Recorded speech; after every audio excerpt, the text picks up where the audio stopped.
Hi everyone, welcome to TFPC. ఈరోజైతే పవన్ కళ్యాణ్ గారి Harihara Veeramallu cinema చూడటం జరిగింది. ఇప్పటివరకు ఎప్పుడు అంటే ఈ గతంలో ఏనాడు కూడా ఇటువంటి జోనర్లో పవన్ కళ్యాణ్ గారు చేయలేదు. సనాతన ధర్మాన్ని బేస్ చేసుకుని సుమారుగా 17th సెంచరీ 17వ శతాబ్దాన్ని నాటి కథ ఔరంగజేబు రూలింగ్ ఏదైతే ఉందో ఆ టైంలో హిందువుల పాట కష్టాలు, కోహినూర్ డైమండ్ చుట్టూ తిరిగే ఒక కథని కళ్యాణ్ గారు సెలెక్ట్ చేసుకోవడం జరిగింది. దట్టు డిప్యూటీ సీఎం అయిన తర్వాత అంత బిజీ షెడ్యూల్లో కూడా కొంచెం గ్యాప్ తర్వాత సినిమా రావడంతో ఫ్యాన్స్కి అలాగే సినీ ప్రేమికులు ఎవరైతే ఉంటారో వాళ్ళందరికీ కూడా ఎంతో హోప్స్ ఉన్నాయి ఈ సినిమా మీద. అయితే ఈ సినిమా మరి వాటన్నిటికీ ఆన్సర్ చెప్పిందని చెప్పుకోవాలి. ఎందుకంటే ఒక అద్భుతమైనటువంటి కథని క్రిష్ గారు తీసుకురావడం, ఆ స్టోరీకి కొన్ని సిచ్యువేషన్స్ కారణంగా క్రిష్ గారు అలాగే ఆ తర్వాత జ్యోతికృష్ణ గారు డైరెక్షన్ చేయడం, వాళ్ళ డైరెక్షన్ ఏదైతే ఉందో అది ఒకటే సింక్ అవ్వడం ఈ సినిమాకి బోనస్గా చెప్పుకోవచ్చు.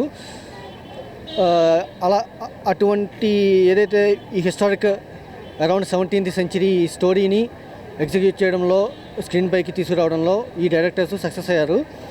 ఇక సినిమా గురించి వస్తే పవన్ కళ్యాణ్ గారు ఇంతవరకు ఎప్పుడు అటువంటి కాస్ట్యూమ్స్లో చూడలేదు మనం ఆయన్ని. అటువంటి యాక్షన్ ఎప్పుడో ఆయన నేర్చుకున్న ఈ మార్షల్ ఆర్ట్స్ ఏదైతే ఉన్నాయో ఇప్పుడు ఆయనకి హెల్ప్ అయినాయి ఈ సినిమాతో.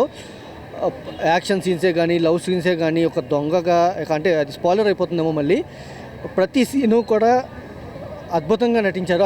ఆయన పర్ఫార్మెన్స్ పీక్స్ ఉందన్నమాట. అలాగే సనాతన ధర్మాన్ని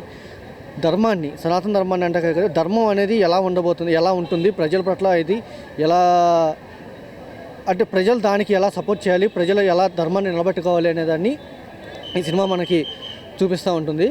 అలాగే నిధి అగర్వాల్ గారు ఆమె ఒక 2-3 షేడ్స్లో చూపిస్తూ జరుగుతుందన్నమాట. మధ్యలో గ్రే షేడ్ అనుకుంటాము, కానీ ఆమె కూడా ధర్మం పట్లే ఎలా నిలబడుతుంది, అది సినిమాకి, అలాగే కళ్యాణ్ గారికి ఎటువంటి సినిమాలో ఆమె పాత్ర సినిమాకి ఎటువంటి బోనస్ అవుతుంది అనేది ఈ కథకి చూపించారు. అలాగే సినిమాలో త్రూఅవుట్ ద మూవీ మనకి సునీల్ గారు, నిహార్ గారు, రఘుబాబు గారు, ఇంకా కొంతమంది యాక్టర్స్ కొంతమంది కనిపిస్తుంటారు. అయ్యప్ప గారు కానీ, సినిమా అంతటా కూడా కళ్యాణ్ గారు కనిపిస్తుంటారు. నాజర్ గారు కానీ, వీళ్ళందరూ కళ్యాణ్ గారికి సపోర్ట్ చేస్తూ మంచి ఇంపాక్ట్ క్రియేట్ చేశారు. అలాగే సత్యరాజ్ గారు కానీ, కోటా శ్రీనివాసరావు గారు, ఆయన లాస్ట్ ఫిల్మ్ అని చెప్పుకోవచ్చు ఈ సినిమా. ఇటువంటి వారు చాలా తక్కువ స్క్రీన్ టైం చేసినప్పటికీ అద్భుతంగా నటించారు. అలాగే సెకండ్ హాఫ్లో ఫైట్స్ కానీ, యాక్షన్ సీన్స్ కానీ అద్దరిపోయినాయి అనమాట. ఆ యాక్షన్ సీన్లకు తగ్గట్లు బీజిఎం, కీరవాణి గారు ఎలా కొట్టారంటే అలా కొట్టారు. పాటలు కూడా సీన్లకు తగ్గట్లు చాలా బాగా వచ్చాయి. యాక్షన్ సీన్స్ అయితే చెప్పక్కర్లేదు, ప్రతి సీను కూడా పీక్స్ అని చెప్పుకోవాలి. అండ్ దానికి ఈయన కీరవాణి గారు ఇచ్చిన ఎలివేషన్లు కానీ, ఆ బీజిఎం ఎలివేషన్స్ కానీ ఇంకో మెట్టు పైకి ఎక్కించేలా ఉన్నాయి తప్పించి ఎక్కడ కూడా నెగిటివ్ డ్రాబ్యాక్ అయ్యేలాగా లేవు.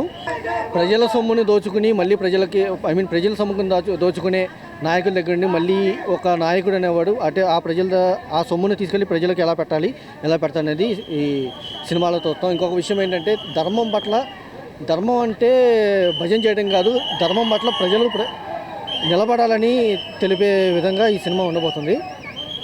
సో ప్రేక్షకులందరికీ కుటుంబ సమేతంగా వెళ్ళి చూసే విధంగా ఈ సినిమా ఉంటుందన్నమాట. అందరూ తప్పకుండా మిస్ అవ్వకుండా చూడండి. రివ్యూస్ కొంతమంది నెగిటివ్ రివ్యూస్ ఇచ్చే ప్రయత్నంలో కొంతమంది ఉన్నారు టార్గెటెడ్గా, కానీ ఏం పట్టించుకోకండి. ఖచ్చితంగా ప్రజలందరినీ కూడా సాటిస్ఫై చేసే విధంగా ఈ సినిమా ఉంటుంది.